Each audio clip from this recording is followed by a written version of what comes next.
I love this man, and I'm not saying it because he's on hold, maybe even hearing my introduction, but I do. You know, I love talking about him here, and I love pounding this table about what he is doing because I've seen it from the beginning. And now he is the Eddie Robinson Award winner for the FCS Coach of the Year, also the SWAC Coach of the Year. He is coach of Jackson State football, Deion Sanders, here on the Rich Eisen Show, Mercedes-Benz Vance phone line. How are you, Coach Prime? How you doing, man? You can call me Cody. Cody.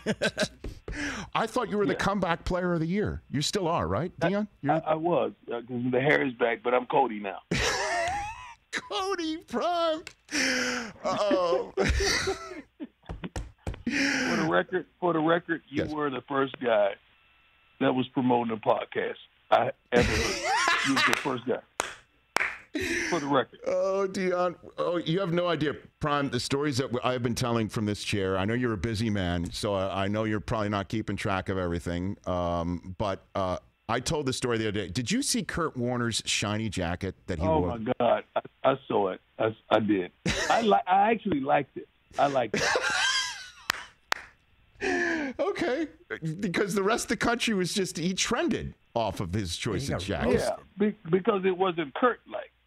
But if Mike would have wore it or someone else would have worn it, would have got away with it. But it wasn't Kurt-like. That's right. He definitely, it was something we weren't seeing coming. So I told the story here where everyone was talking about, did you ever wear something that you thought looked good, but then a bunch of other people didn't? I told the story of when you took me fedora shopping in Chicago. Do you remember that, Deion? I remember that. You remember that? And you said, let's wear that. And you and I thought I looked good in it, Deion. As did you, right?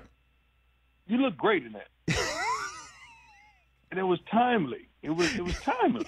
It's because it's cold, right? It was practical. It was practical. Right, it was freezing. Oh, my gosh. I remember that. Oh, my gosh. I just remember all those days with us. And I cannot. Oh, my God. Right. We had some heck of a days, man. You remember the flight that we took late night? It was some little plane in Marshall Falls. Like, just came out of nowhere and said, "Yeah, we get ready to take this. We are a Marshall flight." I was like, "Come on." Come on, dude. Come on, man. Don't do that. It was from Green Bay to Oakland. Yep. Okay. It was from Green Bay to Oakland, and we had to stop off in the middle of the country in the middle of the night to regas. Schefter was kicked off the plane because we were overweight, and he took the lights with him, commercial flight to Oakland. It was horrible, man. It was a horrible night.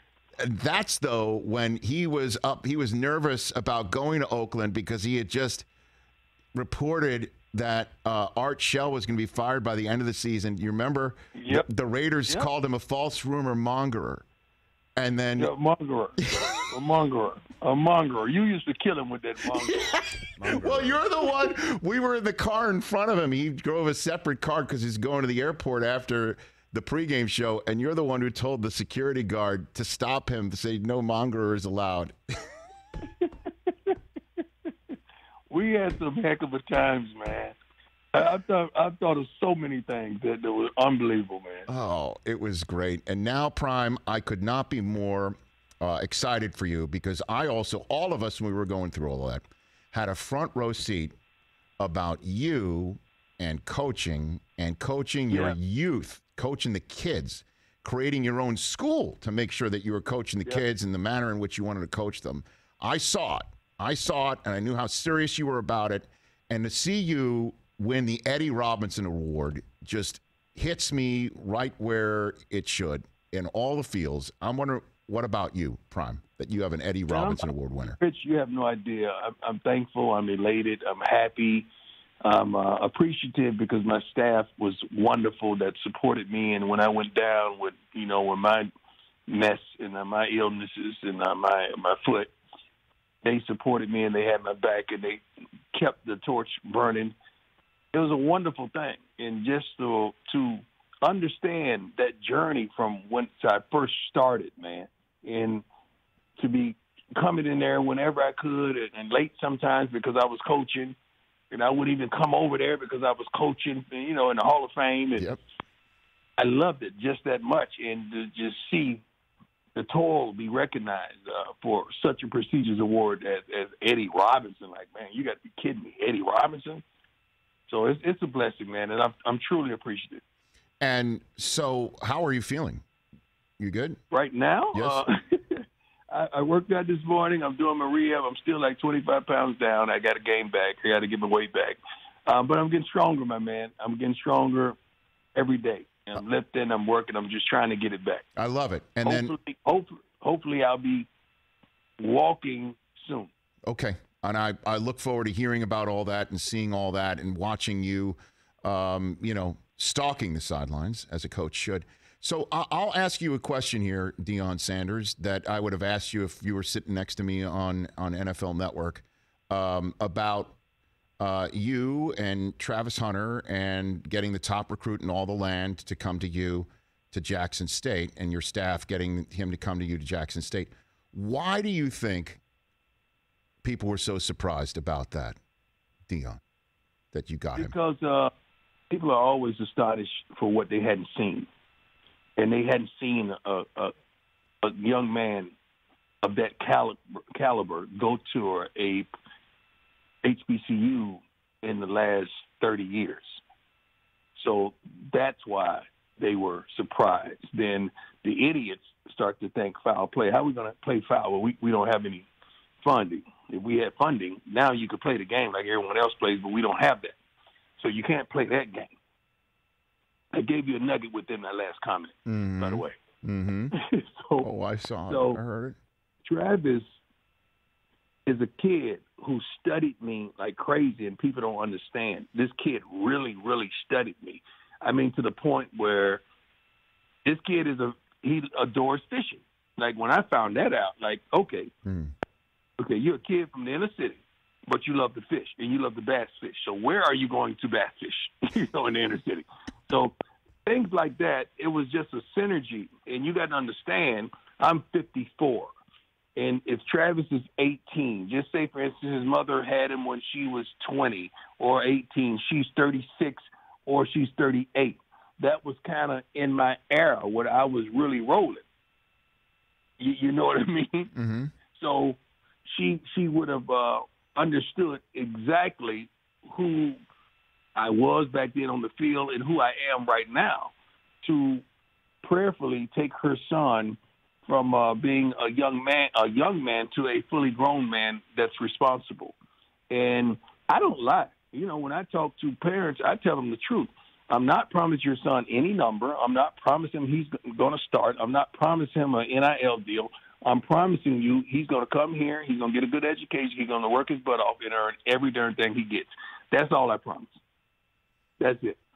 I'm a straight shooter. You know that. Oh, I do know that. And you also told me once upon a time that you didn't see a grown man shave till you got to college. You told me that story. Exactly.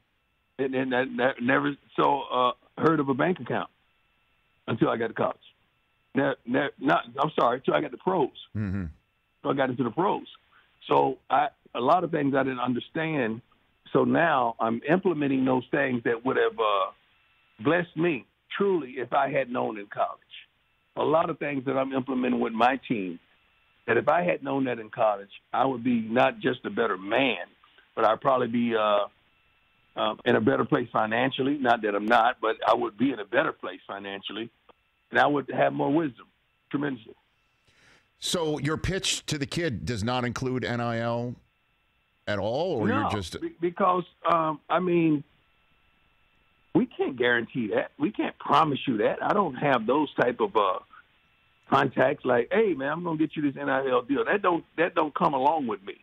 What comes along with me is if you ball, not if, I never say if, when you ball, when you do what you need to do and you show that type of promise and you clean up the whole external makeup of yourself and you just clean up your whole game, I'm pretty sure endorsers will want to partner with you. But tell me something, man, and you, I might be crazy. Why would a company want a kid out of high school? Like, what the heck do you have to offer America? That's what I don't get. So some of these colleges that's reporting, some of these kids get millions of dollars out of high school. I don't see it. I can see if the kid is already done something in college Mm-hmm. and established himself or herself in college and have the likability and or endorsability, but right out of high school, I don't see it. Don't see it. Wish I did, but I don't see it. Because I don't know the kid. If I'm a sponsor, I don't know what you're capable of doing. I don't know how you're going to handle the spotlight. And that's a scary place if I'm a company. Deion Sanders here on the Rich Eisen Show. Jackson State head coach Eddie Robinson Award winner for FCS Coach of the Year here the day before Christmas. So what's the plan? What do you see Jackson State football looking like right now, 2-3 years from now? Like what? Well, we recruited up. I don't look through 2-3 years from now, Rich. I take care of present. Yep. Because if I don't, I'll miss the moment. So we recruited up at every position that we needed to recruit up at. And we had some guys that weren't eligible last year that were better than the guys that were on the field this past season. And I can't wait for America to see them. We recruited some guys, I have 40-40-20, Rich. That's my formula. 40% grad transfers, 40% in the portal, 20% high school. And what we recruited is phenomenal. We recruited up at every position that we needed help in. So I look for a better team. I look for a team that's smarter, tougher, a little faster, a lot more physical, although we led the nation in sacks. And we're the top in FCS in defense. But we got to get the offensive line together and get that offense going. And I'm addressing that right now. Well, I think I guess let me be more fine point on it. Yeah. Well, I mean, because scheduling is also so important in college football. And, right. like, who do you, like, do you intend to go and knock on the doors or basically want to go play some big time, if you will, blue blood college football programs? Certainly, you're stationed right there in the SEC country. I mean, is that the goal where you just want to, as you say? That's not the goal right now. The goal is to dominate where you are, not win, but to dominate where you are. Then you look forward down the line to scheduling some of those games. Right now, those games are financially beat down. That's what I call them, and that's what some HBCUs choose to do. I'm going to go to these various schools, and I'm going to get my butt kicked, but I'm going to walk out of there with $750,000 or $1 million. That's not worth it to me. That's the ultimate sellout to children. So I'm going to pay. I know I'm not going to win, but you're going to kick my butt. I'm going to lose 3 to 4 players to injury, and you're going to humiliate my team. I'm going to have to build them back up next week to play again. That doesn't make any sense to me. Like if I know I have a team, Rich, that the interior line, defensively and offensively, as well as a nice rotation and substitution can withstand that, I'll do it. Because I know the skill positions, they're already suitable. They can do it. But where the difference lies is the offense and defensive lines. That's where there's a difference. Well, and then you already know where the next one is going to go because you must get it all the time anyway. So I'll just jump in because the idea is that if you can't get that at Jackson State, then you'll go someplace where you can get it. Where do you? Well, I don't honestly, my man. I'm not even. I don't lie to you. I cry to you before I lie to you. I'm not looking to tomorrow. I don't do that right now because I promise you, I focus on today. I focus on the now. I focus on maximizing the moment and giving these kids all I have today. Now, when tomorrow comes, I'll concern myself about that tomorrow. But I don't look down there. That's why we've been so successful. We really focus and dominate today and in the moment. I know I've had a front row seat to all that, Deion. I'm just, I'm going with places where people I'm sure are already asking you that. Yeah. So, they're questioning what's the build up, what's the exit plan, what's this, what's that.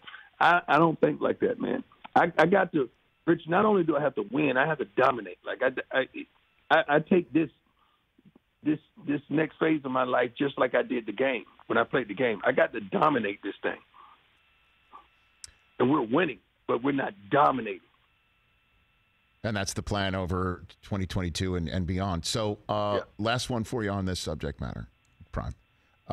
is I'll give you the opportunity. You take it or not. The fact that you took Travis Hunter from Florida State, what does that mean? Does it mean something to you? I don't think. I think. I don't think he never belonged to them. I don't think I took him. I don't think he ever belonged to them. Okay. And I saw the burning of the jerseys in the case. I saw all the foolishness. I laughed my butt off, first of all.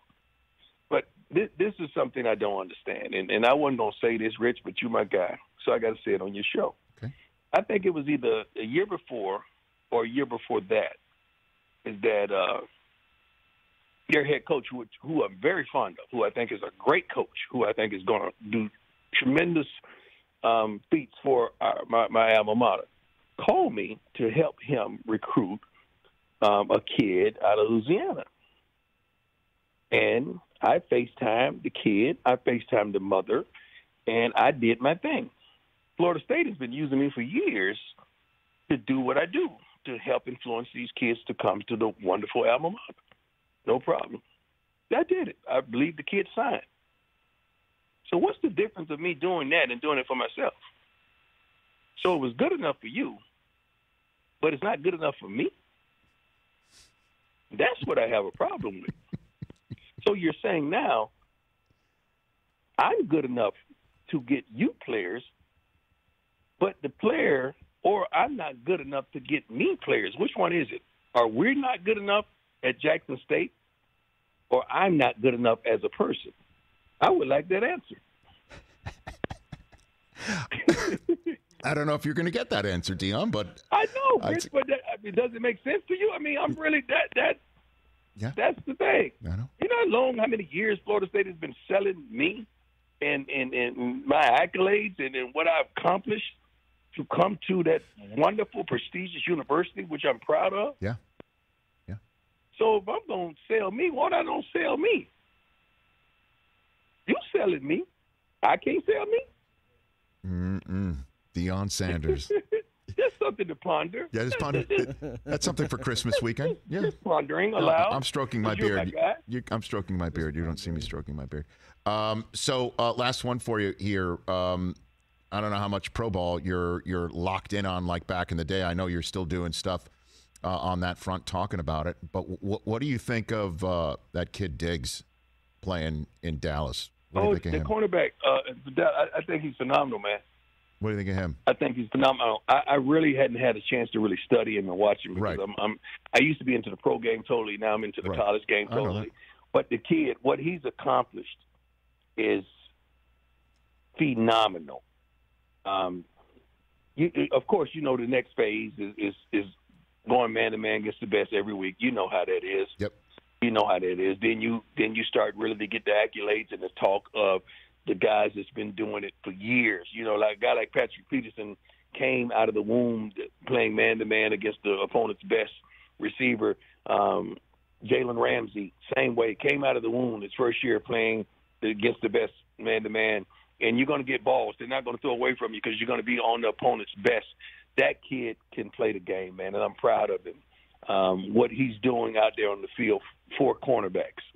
I'm proud of him. Yeah, and Parsons too. Again, I know I'm kind of Parsons is a freak, man. He is, isn't he? I mean, he's a darn freak, man. We have a kid that plays defensive end. There was an inside linebacker that we moved to defensive end that was all SWAC, all FCS, everything. James Houston that came to us from the University of Florida. Mm-hmm. The kid just balled out this year and got all kind of accolades, but he reminds me of that guy. And my whole pitch to him was, look, man, Parsons was the inside guy. Now he's outside, the inside. He's everywhere. You can do the same because he was the inside linebacker, but he wouldn't have started for us at inside, so we moved him to the rush end. Right. And my God, he broke records, and he's phenomenal. Parsons is a freak of nature that could possibly, he or Diggs could possibly be the defensive MVP. Arguably, they could be the MVP, depending on how they finish up the season. Huh. And, where does this Cowboys defense rank up with yours? What do you think? I can't compare that. I don't know how good they are statistically. I hadn't watch that. I don't know if they rank like that. I don't know if they're like that. All right. Well, Diggs could have shut down. Diggs could have shut down Irvin too. Then, right? Is that what you're saying? Is that where to go with that? Slow your roll. Slow your roll. Slow your roll. Hey, that Mike Irvin was a problem, man. That Mike Irvin was a problem. Yeah, he was a problem to deal with out there on that field, man. Believe me. Yep. And he's still. I watch you guys, Rich. I do watch you guys on Sunday mornings. I watch you guys. Okay, so then you see we're still doing our thing with Mooch. And you're still killing it, man. You still, and I owe the Moochie man a call. I'm probably going to call him today as well. Good. We still. Because we all talk about you all the time, Prime. We love you, miss you, and rooting for you like you can't imagine. Although maybe you can. I appreciate you, man. I missed the crew, the original crew with Marshall and all. I missed.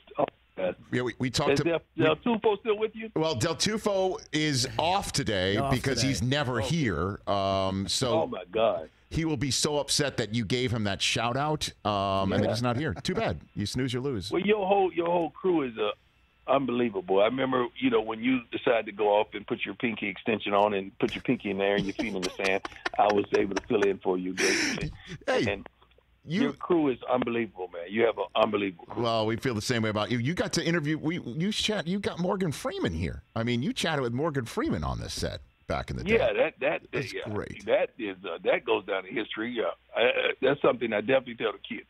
I love it. I interviewed Morgan Freeman, right? You know it. Prime, love you. You be well. Appreciate you. Thanks for the call. I miss you. Thanks for the call. Love really appreciate it. Susan, all the kids, and the dogs. I said. Appreciate you. Have a Merry Christmas. I will do that. Right back at you, Deion. That's Deion buddy. Sanders, the Coach of the Year. Coach of the Year. Coach Prime. Hey, you watched all the way to the end. Thanks for that. Watch more right here.